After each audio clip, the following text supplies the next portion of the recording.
So welcome everybody to the workshop tonight. We're going to start on time and we are going to end on time. My name is Amy Bonus. I've been a mortgage lender for the last 30 years, believe it or not, a long time. And I'm going to just share with you what's going on in the market, and I encourage you to ask questions. I do see there's a few questions in the chat, and I will answer those before we close tonight at 7:15. I also want to thank very much Alana. If you guys know, when you buy a house, you need to get homeowners insurance. And the Farm Bureau has been one of our people that we recommend that you shop your homeowners insurance with, because they're fantastic to deal with. They have great service and they have very, very low rates. So that is a good person for you to contact, is Miss Alana Neal. And I'll give you her information as well later tonight, later before we leave. Okay, now can you guys see up on your screens the Shark Tank lady, Barbara Cochran? Can you see that, Lauren? Okay, now hopefully you're going to be able to hear this. Whoops. Okay, here we go. Can you guys hear her? No, I can't hear anything. No, I can't hear anything either. Okay, so I'm going to send you guys this video to watch. I don't know why you can't hear it because it's playing on my computer, but I'm just going to basically tell you what it says. You guys have heard of this show called the Shark Tank, and these people are famous, and they're saying that what this reporter is asking Barbara is, if you had one place to buy in America, where would it be? Like, where would it be?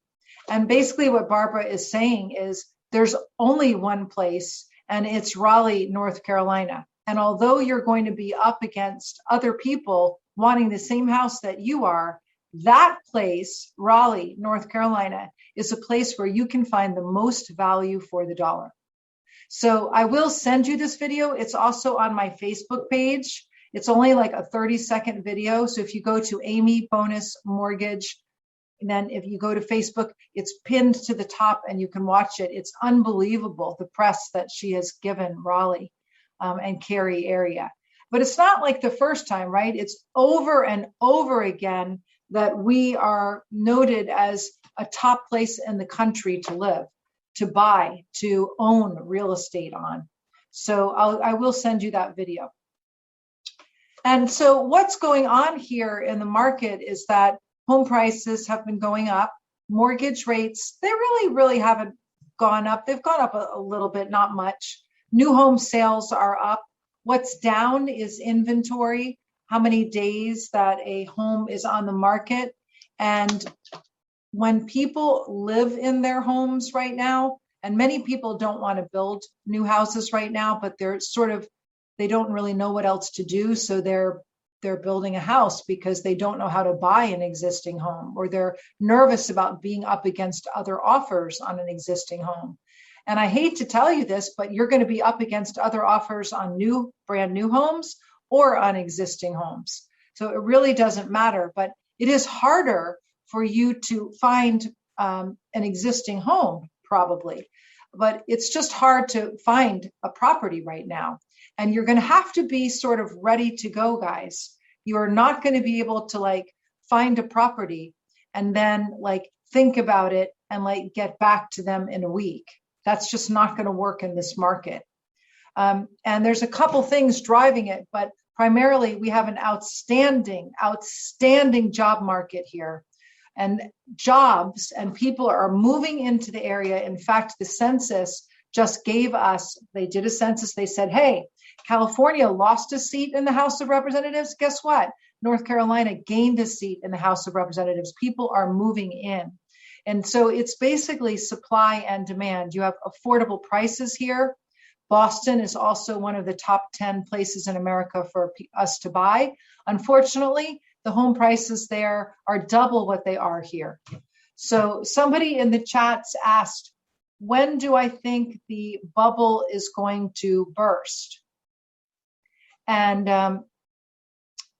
it's a good question, but I don't think the bubble is going to burst because we live here and because there's so much room for development here in North Carolina. Like when you fly into this area, right, you see people, you see lots of trees, you see lots of water. And so there's still a lot of room for development here. People are going to continue to move in. Many jobs, many companies are moving into the area. Like, for example, Google is moving in. I have 2 Google employees I'm working with right now. They're highly compensated employees. And so you have lots of companies like this that are moving to this area. Also, you have millennials. Millennials make up 35% of the home buying population. And they are at an age right now where they're really sort of tired of living with mom and dad or renting. And in part, they're beginning to get sick of renting because rents are now upward of a couple $1,000s a month here in North Carolina. And 40% of these millennials are not buying cheap homes when they buy a house. Like they're literally buying $400,000, $500,000 homes.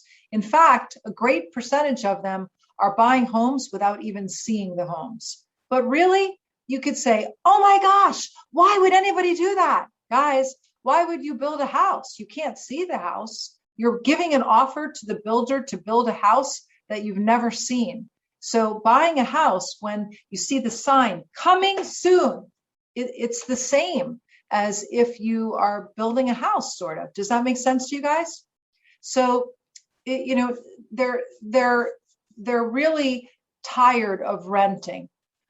In fact, what's happening right now, everybody, is that there are bidding wars on people renting properties. One of my friends, just a friend of mine, he was trying to buy a property in Morrisville and Cary area, and in the $400,000 to $500,000 range. And he just, he went through his wife and went through some medical issues a couple of years ago. So they don't have like hundreds of thousands of dollars to put down on a house.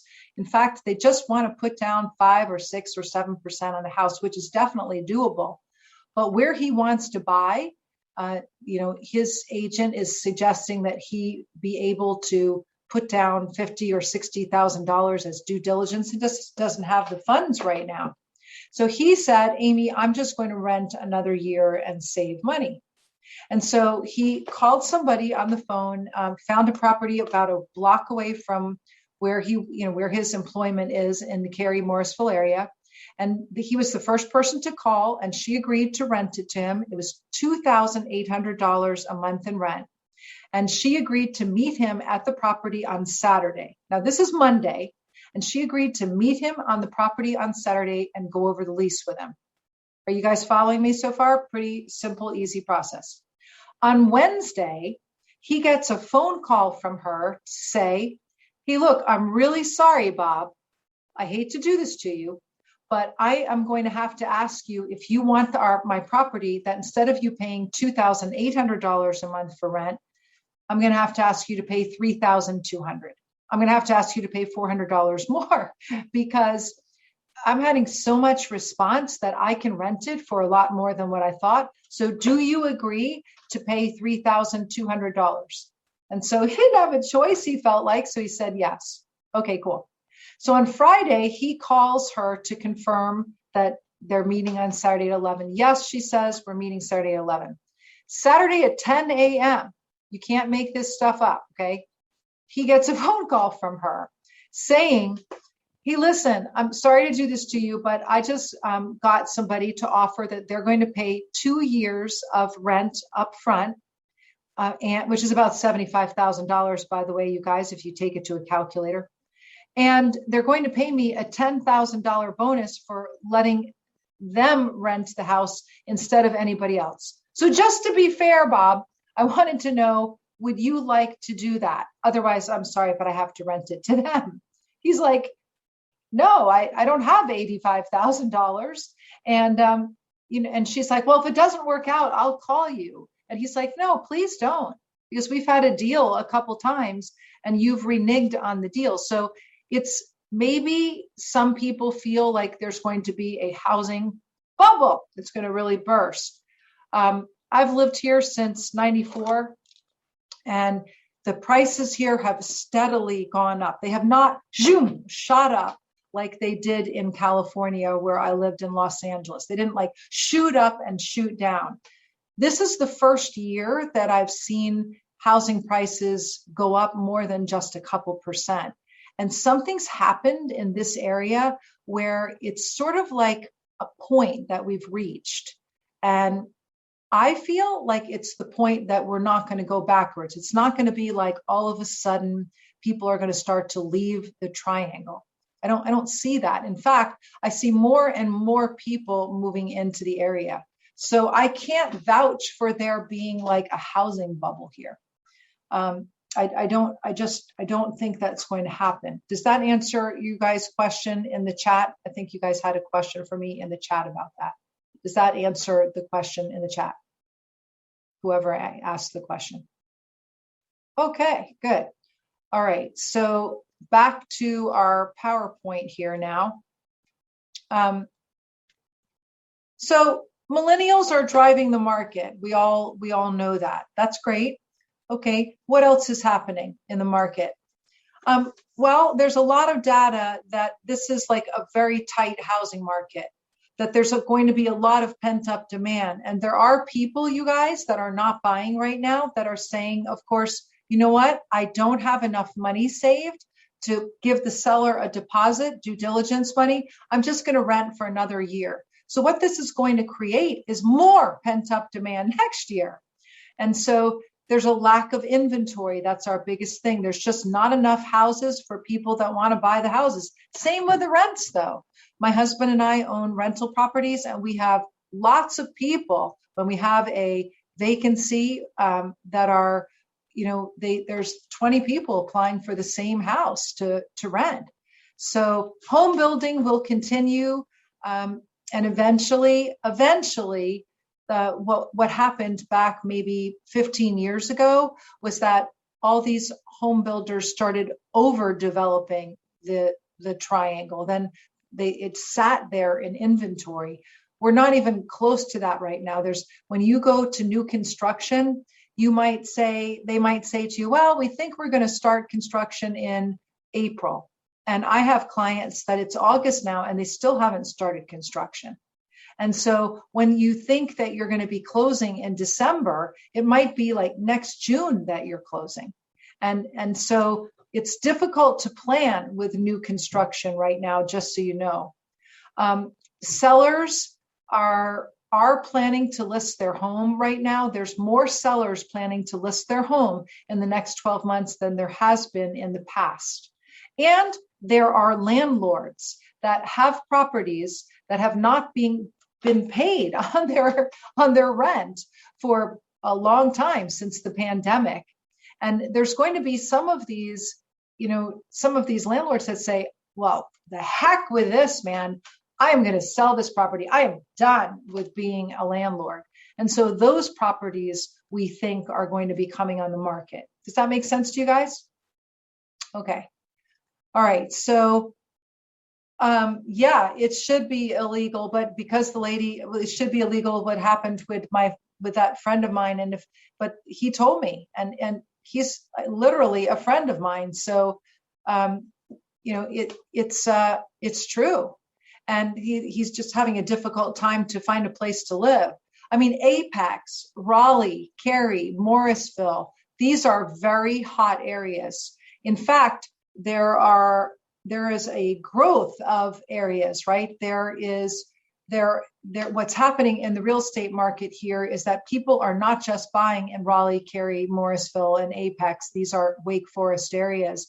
They're now going outside of these areas. And that also has to do with the fact that so many people are able to work from their home right now. they don't have to drive to the office. And so more of the outlying areas around the triangle, and this is how development works across the whole country, is that people don't have to live in Raleigh because they have an office in Raleigh, right? They can live in Knightdale, they can live in Zebulon, they can live in Wendell and never leave their house, to go to work. So these markets, somebody asked in the chat area, about Apex. How is Apex doing? It's a great, beautiful market. There's somebody asked in the chat about, are there any programs geared towards the owner builder? Not really. If you're building your own house and you don't do it for a living, that's difficult for you to get a loan because it's a very high risk. So I would, maybe the lender that's helping you develop these properties or where you bank would be a place where I would recommend that you guys take a peek at going. All right, so any other questions come up, please go ahead. I encourage you to put them in the chat box, okay? Or just raise your hand and I will come to you. All right, other points of interest in the market are, let me change the slide here. Let's see.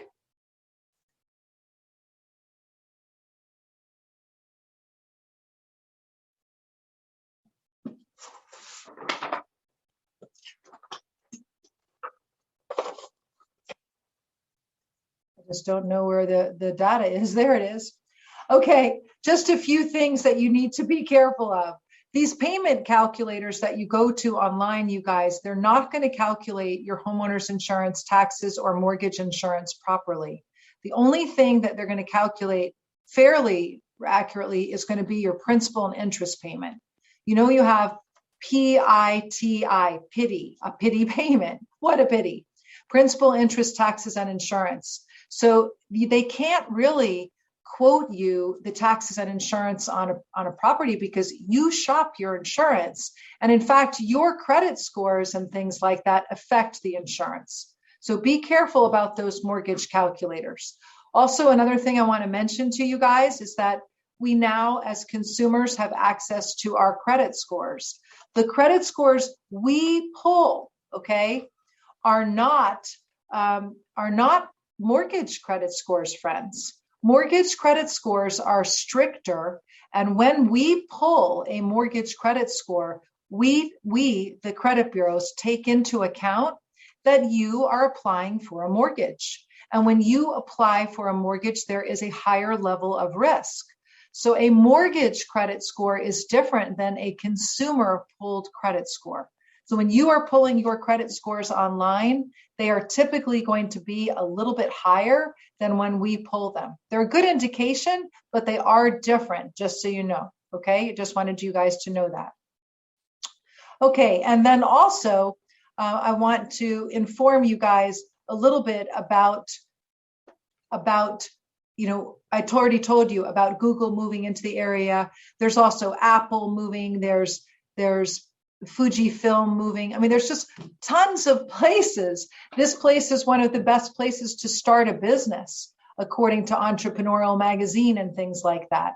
So what happens is that when people ask me, hey, Amy, I think I'm just going to wait to buy a house.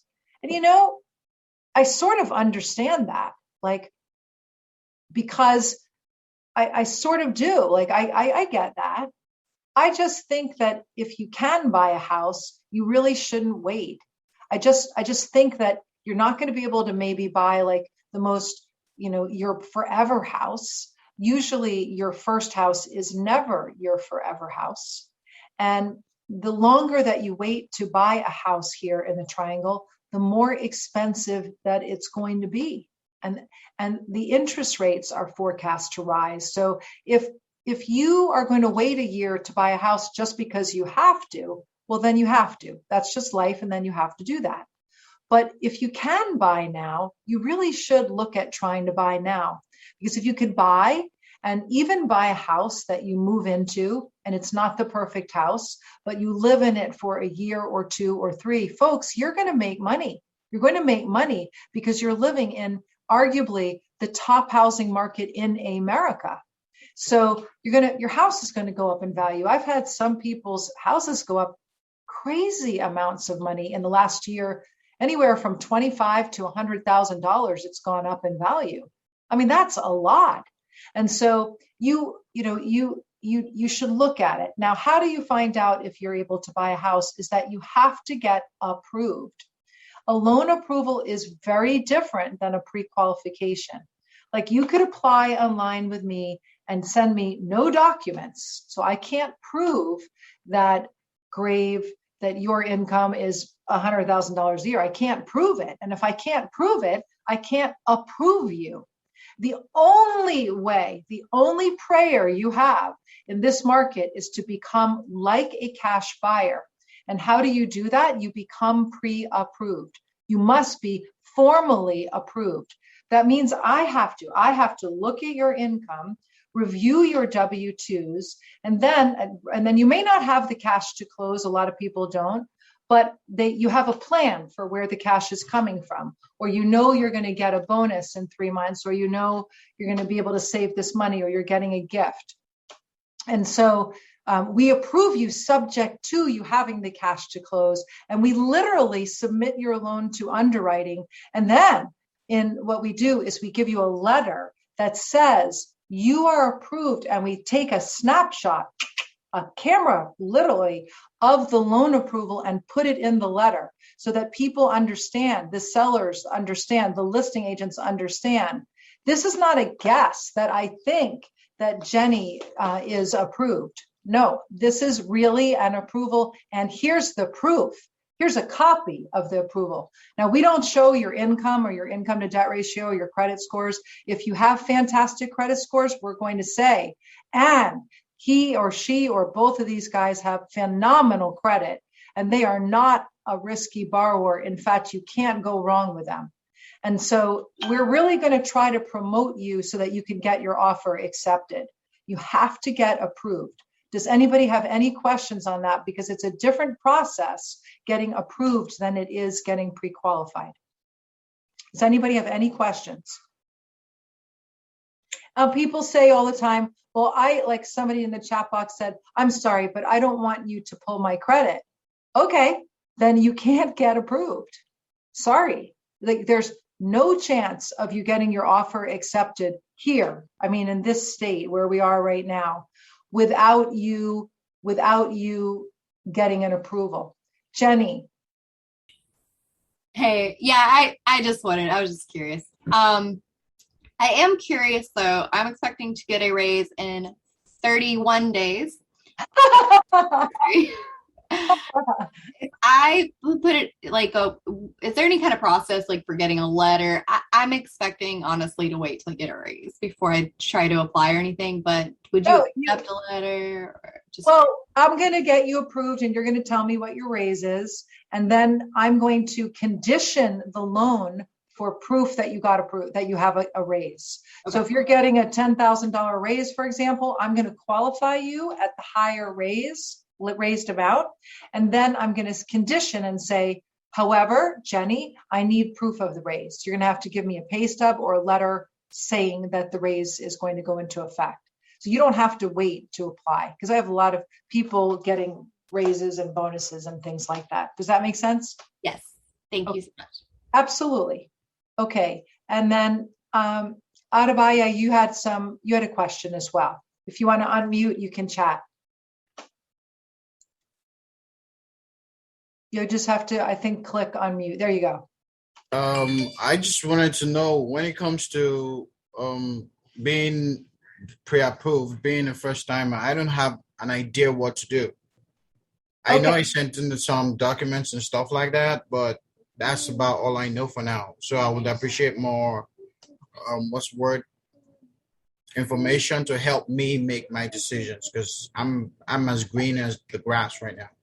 Sure. Okay. Absolutely. No problem. I got you. I'll answer that.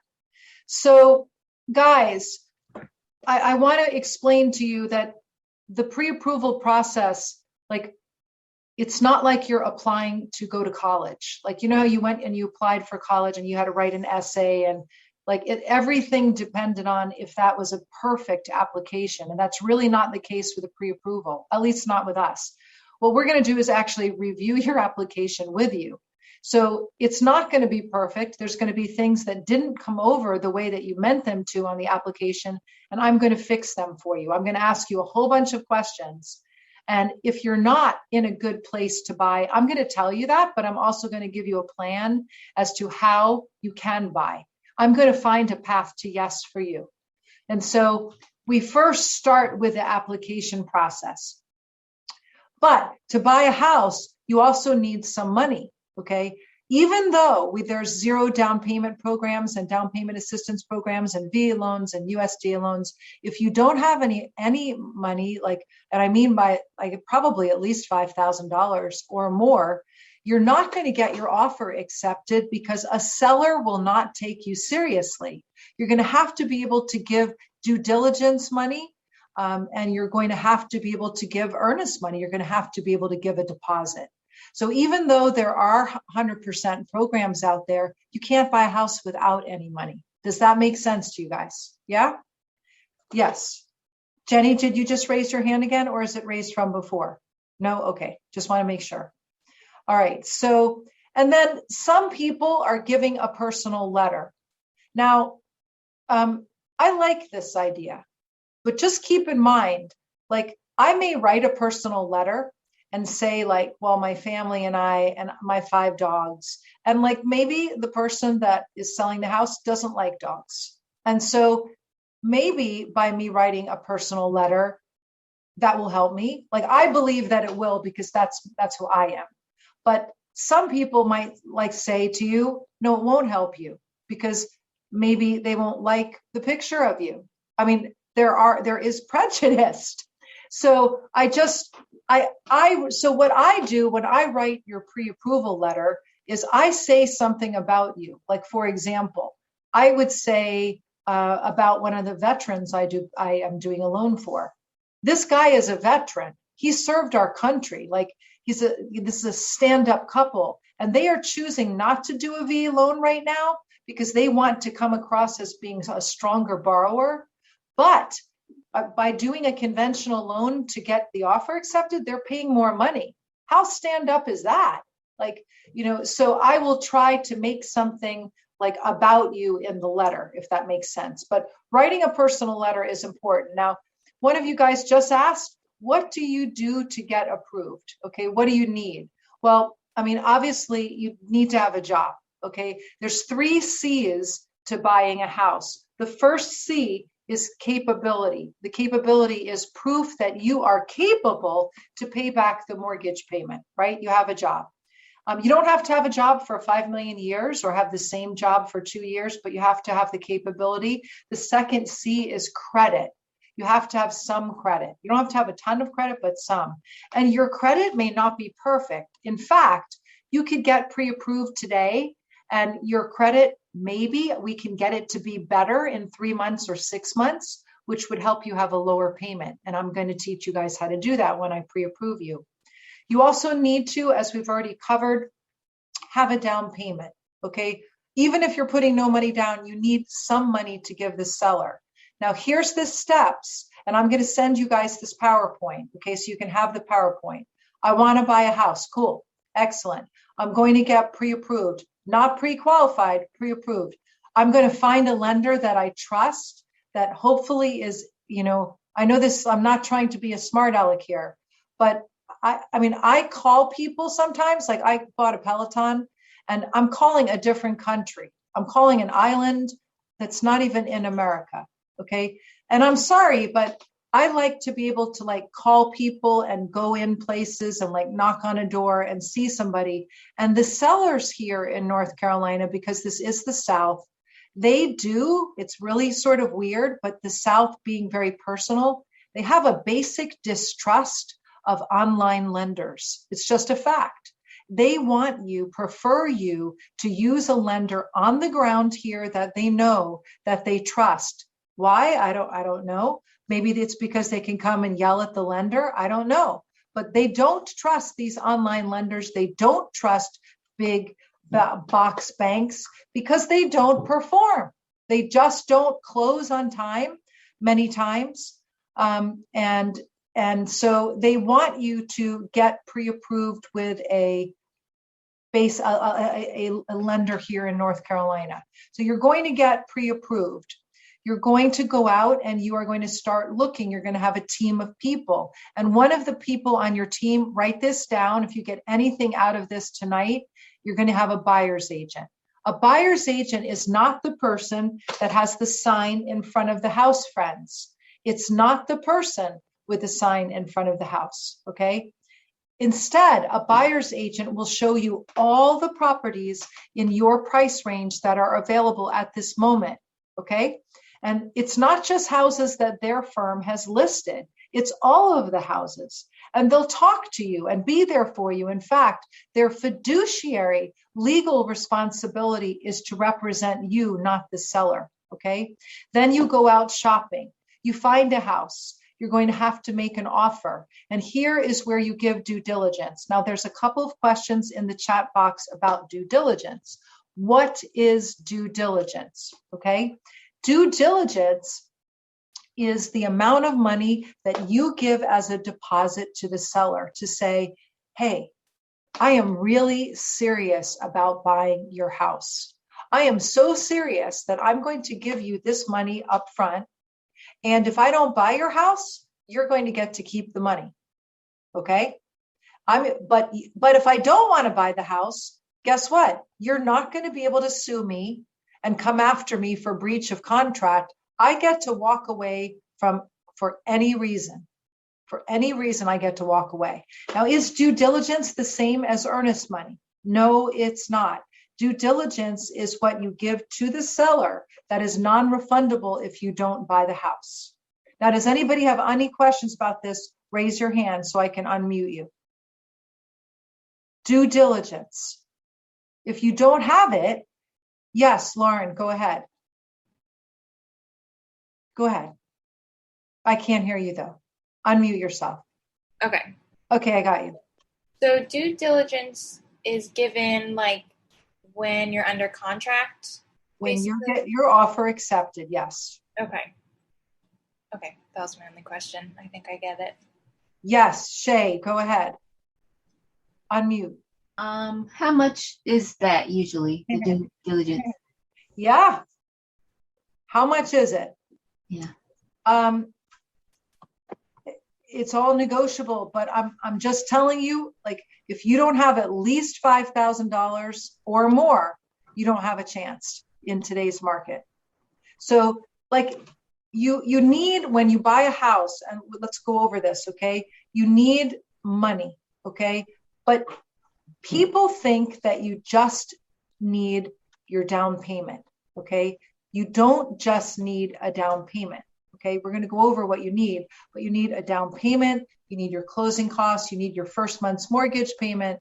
And so we're going to go over that. But let's just say that you needed, I'm making this up, $10,000 to buy a house, but you gave $10,000 in due diligence. Well, then when you went to closing, you wouldn't need anything because you already gave it. So your due diligence money goes towards your cash to close. Okay? So it's not like due diligence plus the other cash to close, okay? You understand, okay? Elijah, do you have any questions at all? Thanks for signing in tonight. If you do, just raise your hand. You just answered it. The due diligence goes as a credit if you do, in fact, execute the contract, correct? Absolutely. That is absolutely correct.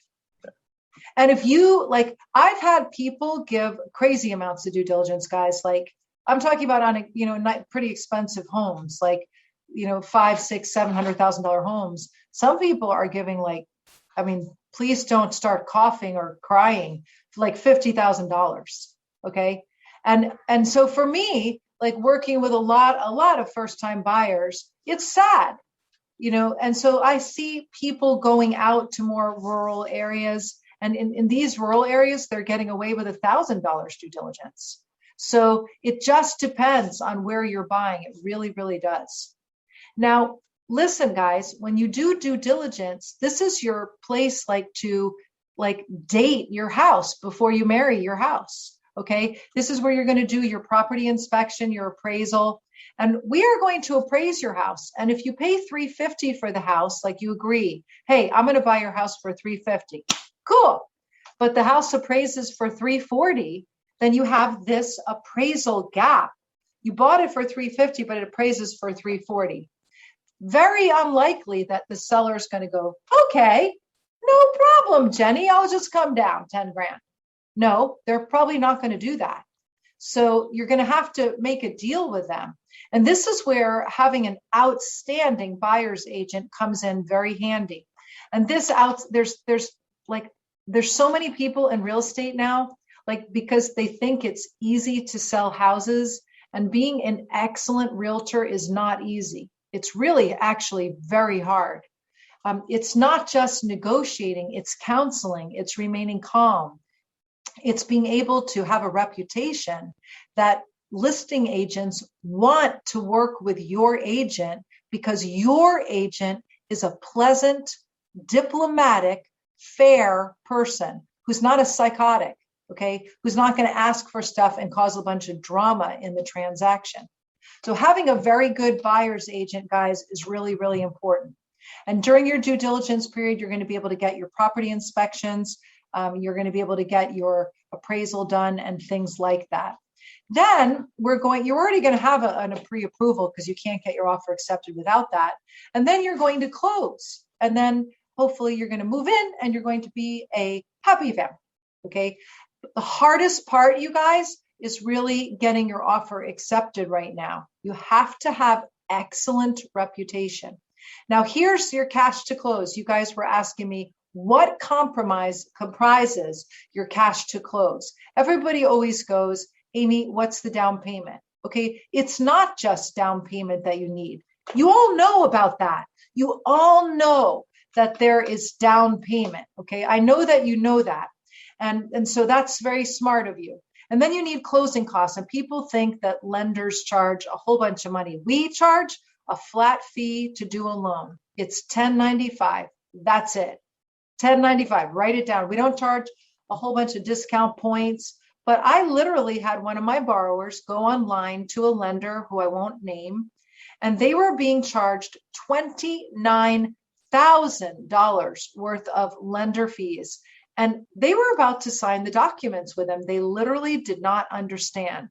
I don't even know how these people can stay in business, but they were being charged $29,000 worth of lender fees. So you have to be careful and read your documents, okay? So you need your down payment. You need your closing costs, okay? Closing costs should run you like a few $1,000s. They should not be $10,000, okay? It should be several $1,000s. Then number 3, you need your prepaid items. What's that? This is what everybody misses, a prepaid item. You know, when you guys rent an apartment, what do you give when you rent an apartment? Everybody, what do you have to give? Your first month's rent and a security deposit, right? That's what you give. When you buy a house, you do the same thing. You give your first month's mortgage payment and you give a security deposit. And the security deposit is a prorated portion of your property taxes and your fire insurance. So you need your down payment, you need your prepaids, you need your closing costs, and then you're going to need any appraisal gap money. This is what you need. So your cash to close is more than what you think it is. Any questions on this? I'm not trying to be negative to you. I want you to be realistic, and you can always count on me for this. Like, I'm going to be able to tell you the truth about it. Like, I've been doing this a long time. If the seller declines your offer, this is in the chat. Can you get your due diligence back? Absolutely. How many months of bank statements? You need at least 1 month or 2 months of full bank statements, all pages, and they have to be proper bank statements, not screenshots. If you're trying to build a home and buy your own land, that is like virtually, I see you guys raised your hands. I'll answer your questions in just a second. It's a very difficult process because, believe it or not, you guys, so strange, but land is not considered real estate. And so it's very difficult to buy a lot, I mean, like you go out and you buy 2 acres. You think it's probably the same thing as getting a mortgage. No, it's not. You're not getting a mortgage on land. You're getting a land loan. And the IRS sees that the same way they look at stocks. They see it as speculative. And so you literally cannot write off interest on land loans. So buying a house that's already under construction is way easier. And you're going to be able to get in with a lot less down payment. It's virtually impossible to find construction loans or renovation loans or land loans. Jenny, you raised your hand. Go ahead, unmute. I can't hear you, sweetie. Okay. Sorry, I was trying to unmute there. That's okay. So I'm having a dumb moment, I guess. When you said $10.95, I don't know what that means. I mean $10.95. Like, I don't. Oh, sorry. $1,095. It's a good question. Thank you for clarifying that. Thank you. I'm sorry. I should say 1,095. You're correct. Thank you for bringing that up. Okay. Who else raised their hand? Did somebody else raise their hand? Okay. I thought somebody else raised their hand. Okay, good. All right. So back to getting pre-approved. You should start a few months prior to it. You don't have to be perfect.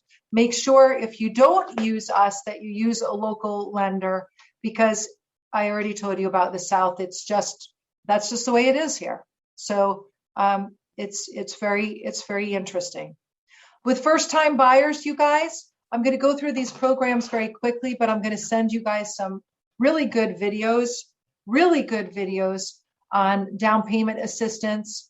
There is a phenomenal program, and I want you to write this down. This second program here called the Mortgage Credit Certificate Program.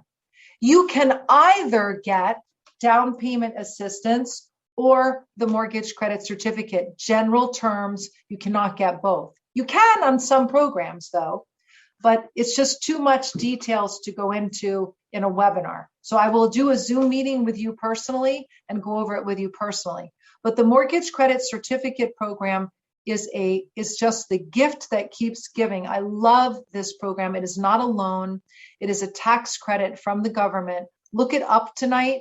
If you go on my website under First Time Buyers, you can click on a 3 or 4 minute video. It's really a great program. It gives you $2,000 a year, up to $2,000 a year to help pay your mortgage. And it gets deducted from the taxes that you pay the government. And it's really a good program, but it is only for first time buyers.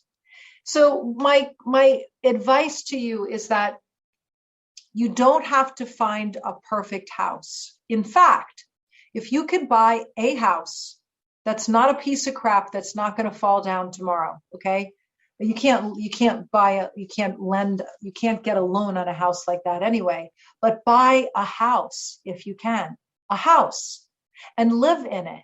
Because when you move into it and it's owner occupied, friends, you get a cheap interest rate.